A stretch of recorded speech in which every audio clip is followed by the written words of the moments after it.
وقال الظالمون ان تتبعون الا رجلا مسحورا. ایک تو یہ ہوتے ہیں اعتراض کہ یہ بشریت کے مقام سے اوپر کیوں نہیں ہے، یہ تو ہم جیسا بشر ہے.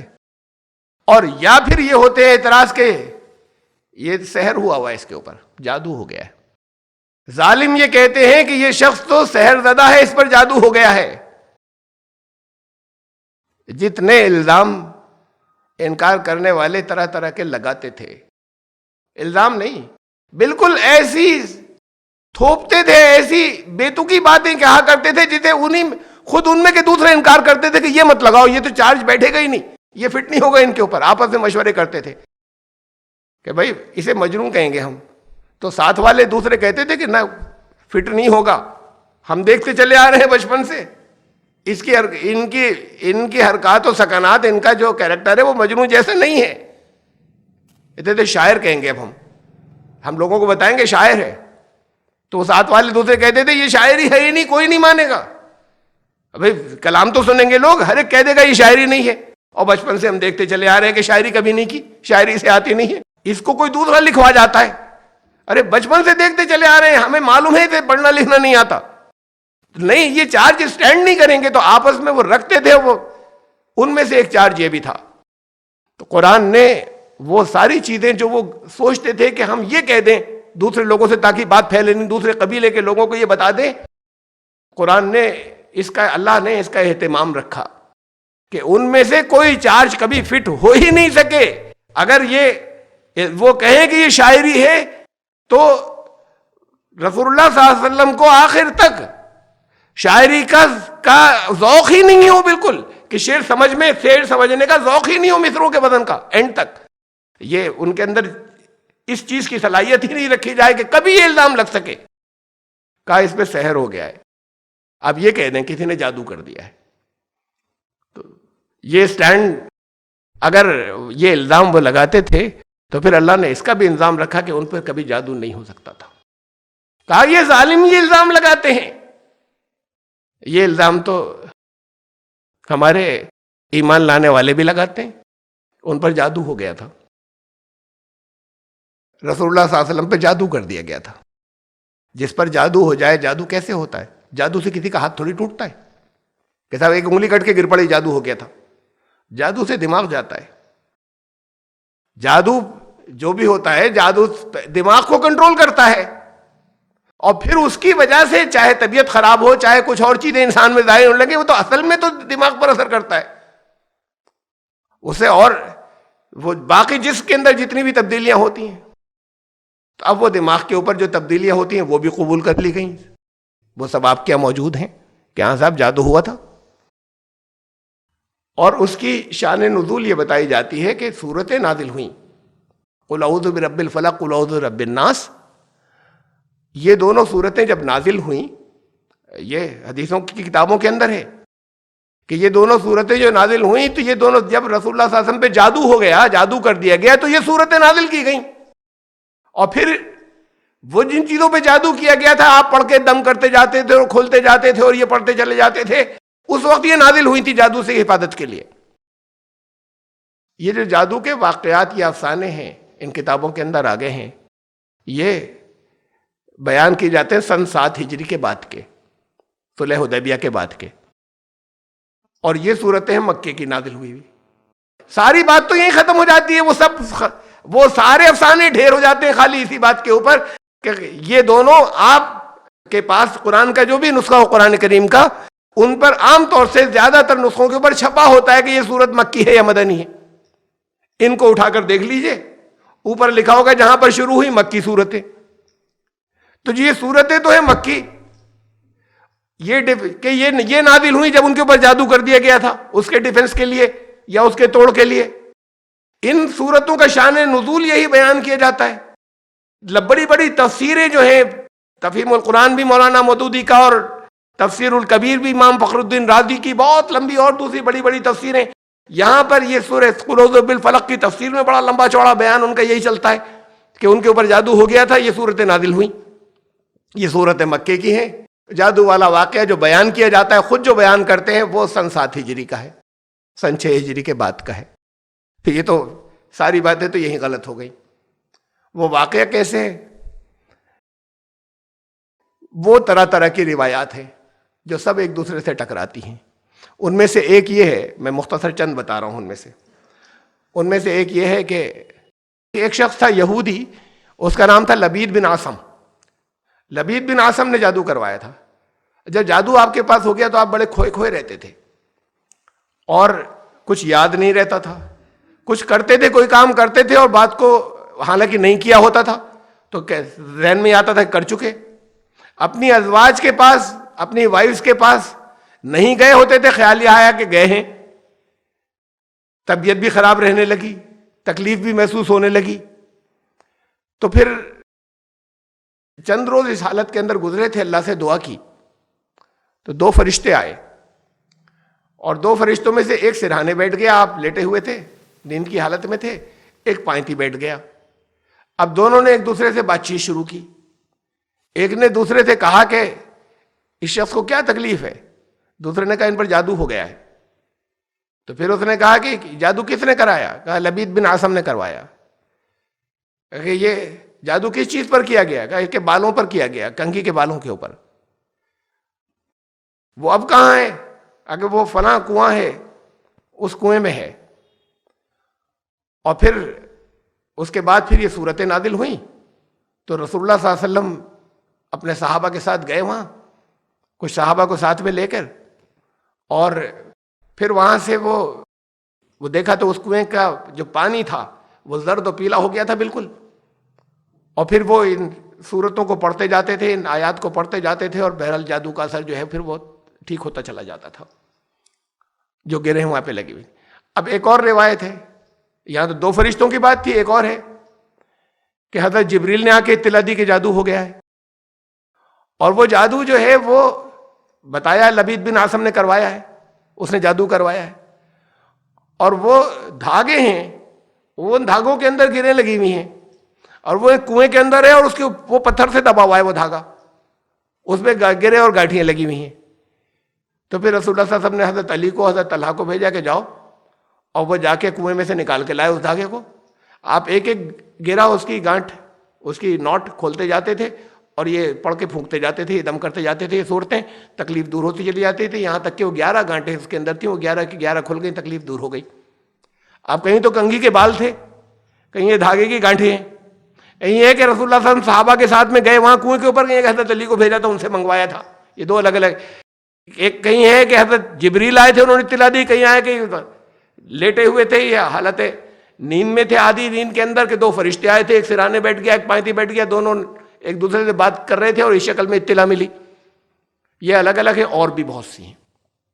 یہ سب آپس میں ٹکرا رہی ہیں، یہ آپس میں کہیں پر فٹ نہیں ہو رہی ہیں ایک دوسرے کے ساتھ میں. تو جو ایک واقعہ ہو، ایک ایسا واقعہ ہو، پھر یہ تو ان روایات کا حال ہے کہ جو آپس میں ایک دوسرے سے اتنی ٹکراتی ہیں. 11 گانٹیں اس کے اندر وہ باندھی گئی تھیں. اب 11 گانٹیں باندھی گئی تھی. اب یہ صورتیں نازل ہوئیں، وَمِن شَرِّ النَّفَّاثَاتِ فِي الْعُقَدِ. اور میں پناہ چاہتا ہوں، صورت کہاں سے شروع ہوئی ہے؟ قُلْ اعوذ برب الفلق. یہ تو چونکہ آپ سب کو یاد ہے. میں پناہ چاہتا ہوں یا چاہتی ہوں الفلق کے رب سے. اب اس کا ترجمہ یہ تو میں نے بریکٹ میں لکھ دیا، پھر شروع کی پہلی آیت کا، اور پھر بہت سی پناہیں مانگی گئی ہیں، پھر یہ آیت آئی ہے. میں پناہ چاہتا ہوں، چاہتی ہوں صبح کے رب کی، وہ جو گنڈوں پر پڑھ پڑھ کے جو پھونکنے والیوں کے شر سے. اب جب یہاں پہ پھونکنے والیاں تھا، پھونکنے والے نہیں، پھونکنے والیاں، تو پھر وہ لبید بن عاصم تو مرد ہے، اور یہ صورت نازل ہوئی تھی اس موقع پہ. تو پھر اب یہ کر لیا گیا انہی روایات کے اندر. ایک یہ کہہ رہی ہے کہ نہیں، اس نے لبید بن عاصم کی 2 لڑکیاں بھی تھیں. اب کچھ نہیں معلوم تھیں یا نہیں تھیں تاریخ میں، مگر 2 لڑکیاں بھی تھیں، وہ گنڈا انہوں نے بنایا تھا اور 11 گرہیں انہوں نے باندھی تھی. قرآن کہہ رہا ہے کہ ان کو گرہیں باندھ کر پھونکنے والیوں کے شر سے پناہ چاہتا. اب یہ تو ہے روایات، ان روایات کا حال جن میں جادو کا ذکر ہے، جس کی بنیاد پر سواد اعظم ایک بڑی تعداد جو ہے وہ کہتی ہے کہ تو حق ہے، حدیثوں کی کتابوں کے اندر آ گیا، حدیثوں کے اندر ہے تو پھر بالکل حق ہے. وہ سعودی عرب کی سعودی ایک ان کی فتویٰ پرماننٹ دائمی فتویٰ کمیٹی کہلاتی ہے، پرماننٹ کمیٹی آف افتاء.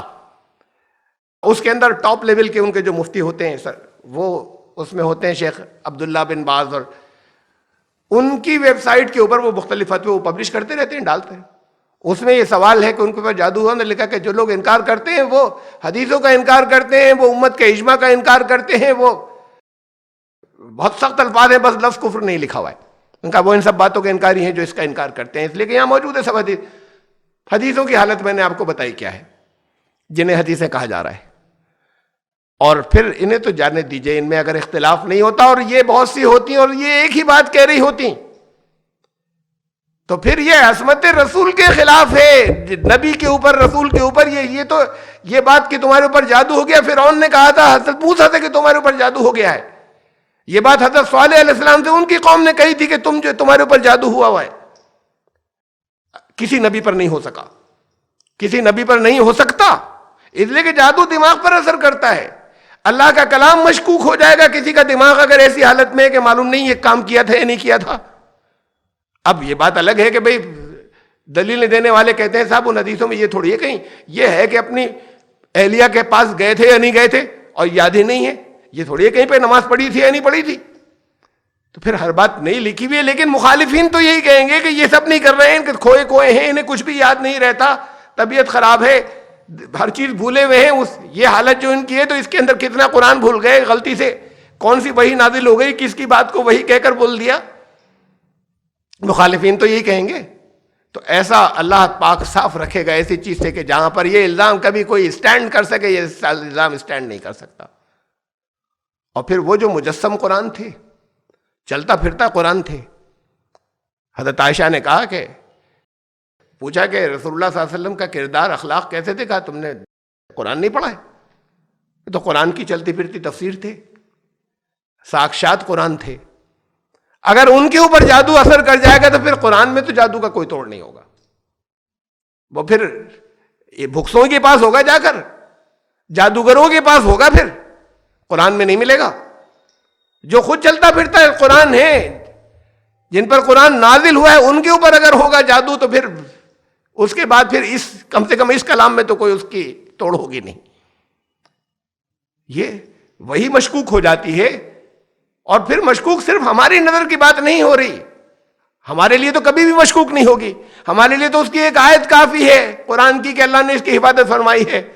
یہ اعتراض اسٹینڈ کرتا ہے. آج تو دنیا کے اندر کوئی اعتراض ان کا کہیں اسٹینڈ ہی نہیں کر سکتا مخالفوں کا قرآن کے مقابلے میں. قرآن کی صحت پر، قرآن کے ڈاؤٹ فل ہونے کے اوپر کوئی اگر اعتراض کرے کہ یہ ڈاؤٹ فل ہے تو وہ کوئی اعتراض اسٹینڈ ہی نہیں کرتا. یہ اعتراض اسٹینڈ کر جائے گا. اس لیے اللہ نے کسی نبی پر سحر نہیں ہونے دیا. سحر نہیں ہو سکتا تھا. اللہ نے جن چیزوں کی حفاظت کی، یہ تو ہو سکتا ہے کہ مخالف کانٹے بچھائیں تو پیروں میں تکلیف ہو جائے. یہ تو ہو سکتا ہے کہ کمر میں جھٹکا آ جائے اگر اوپر سے کوئی بہت بھاری چیز جو ہے وہ رکوع یا سجدے کی حالت میں ڈال دی جائے، کسی جانور کی اوجڑی. یہ تو ہو سکتا ہے کہ کسی نبی کو قتل کر دیا جائے، شہید کر دیا جائے. جان جا سکتی ہے. دماغ آؤٹ آف آرڈر نہیں ہو سکتا، کنٹرول میں ہلکا پھلکا بھی نہیں ہو سکتا. اب انہی روایات میں بعض میں یہ ہے کہ 3 دن تک تکلیف رہی اور بعض میں 6 مہینے تک رہی. 6 مہینے اس حالت کے اندر رہے. تو ان روایات کی تو حالت یہ ہے، یہ ہوتی ہیں یا نہیں ہوتی ہیں ہمارے لیے تو یہ ریجیکٹ کر دینے کی ہے. اگر ذرا سا بھی ریشنل، اگر تھوڑا سا بھی آپ کے اندر سمجھ ہو اور فکر ہو اور عقل ہو تو پھر رسول پر جادو ہوگا. جس پر اللہ کا کلام اترتا ہے اس کے اوپر کسی نبی پر نہیں ہو سکتا، محمد رسول اللہ صلی اللہ علیہ وسلم پر بھی نہیں ہو سکتا، کسی رسول پر نہیں ہو سکتا جادو. ابھی ان آیات کو بھی دیکھ لیجیے ذرا، یہ جو سورہ الفلق کی ہیں. میں گنڈوں پر پھونکنے والیوں کے شر سے، پھونکنے والیوں کے شر سے، یعنی قرآن یہ کہہ رہا ہے یہ سب عورتیں کرتی ہیں. یہ تو دیکھیے کتنا بڑا نعوذ باللہ کہ یہ کم از کم جہاں قرآن ختم ہوتے ہوتے تو ایک ایسی چیز آ گئی. باقی کی چاہے ہم جو کچھ بھی توجیہ کریں کہ یہ حرکتیں جو ہیں یہ عورتیں کیا کرتی ہیں. بھئی یہی ہوتا کہ جادو کرنے والے، جادو کرنے والیاں، یہ پھونکنے والیاں، پھونکنے والے، کہا کہ یہ عورتیں.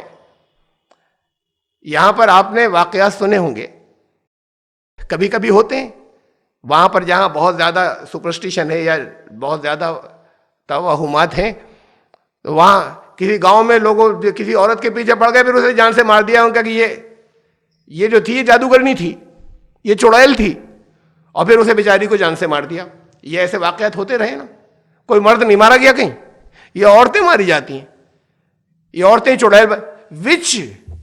وچز کہتے ہیں انگریزی زبان کے اندر وہ چڑیلیں وہی عورتیں، یہ مرد نہیں. تو وہ وچز بھی جو ہوتی ہیں وہ وچز بھی عورتیں بنائی گئی ان کے یہاں. یہ عیسائیوں کے کلچر کے اندر یہ قرآن میں بھی آ گیا. نعوذ باللہ. ہم کہہ رہے ہیں کہ وہ عورتیں ہیں جو یہ کیا کرتی ہیں. ان عورتوں کے شر سے میں پناہ چاہتا ہوں. اور مرد کر رہے ہو تو پھر اس کے لیے پناہ کی تو کوئی چیز بچی نہیں پناہ مانگنے کی. کیا کیا چیزیں ہم نے تصور کر لی اور کیا کیا چیزیں ہم نے سمجھ لی. پہلے تو شروع سے وہاں سے چلیں، قل اعوذ برب الفلق. پہلے چونکہ وہیں سے میں پناہ چاہتا ہوں کس چیز کی، وہاں سے پھر باقی ساری پناہوں کا ذکر ہے. اس پناہ کا بھی ہے صبح کے رب کی. فلق، فلق کے معنی صبح نہیں ہے. قرآن میں فالق الاصباح، سورہ انعام کے اندر 6 سورت میں، فالق الاصباح، صبحوں کو پھاڑ کر نکالنے والا. فلق مانے پھٹ کر نکلنا. کوئی چیز میں ایکسپلوژن ہو، کسی چیز کے اندر دھماکہ ہو، یا دھماکہ نہیں بھی ہو تو بڑی اس کے جیسے پھٹ جانا کہتے ہیں، وہ پھٹ گئی اور کچھ اور نکلا، یہ فلق ہے. فالق الاصباح، تو فلق کے معنی صبح نہیں ہے، اصباح صبح کی جمع، صبحوں کو پھاڑ کر نکالنے والا. برب الفلق.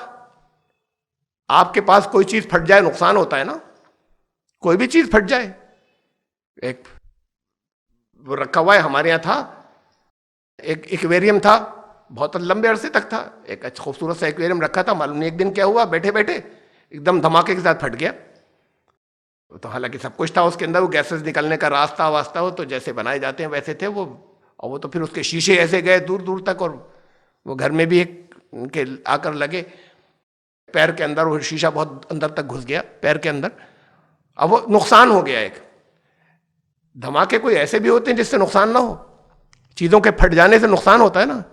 رب الفلق، وہ پھاڑنے والا ایسا ہے کہ اس سے کریشن ہوتی ہے، ہر پھٹنے سے کریشن ہوتی ہے. بیج پھٹتا ہے، یہ بھی کہا قرآن نے، وہاں پہ فلق لفظ استعمال کیا ہے. فالق الحب والنوا، دانے کو اور بیجوں کو پھاڑنے والا. کیا نکلتا ہے؟ ایک نئی گروتھ، ایک نئی تخلیق. دانا پھٹا، بیج پھٹا، ایک نئی گروتھ. یہاں چیزیں پھٹتی ہیں اور پھر نئی چیزیں پیدا ہوتی ہیں. اندھیرا پھٹا، صبح نمودار ہوئی. بگ بینگ، دھماکہ ہوا، بگ بینگ کے اندر وہاں ایکسپلوژن ہوا، وہاں ایک دھماکہ ہوا، پھٹ کر کیا نکلا؟ کائناتیں نکلی، گیلیکسیز نکلی. انڈا پھاڑ کر چوزا نکلا. رحم مادر میں سے، بدرس بوم کے اندر سے جلی کو پھاڑنے کے بعد ایک نئی زندگی آئی. یہ تو جو چیز یہاں پر، یہ ہر چیز پہلے کوئی چیز پھٹنے کے بعد آگے نمودار ہو رہی ہے اور بڑھ رہی ہے، اور وہ نئی کریشن ہے. وہ نئی کریشن بڑی ضروری تھی. یہ رب ہے. رب کا مطلب نرشر، پالنے والا، پرورش کرنے والا. یہ پرورش جو ہے، کوئی چیز ختم ہوتی ہے اور وہاں سے نئی زندگی آتی ہے.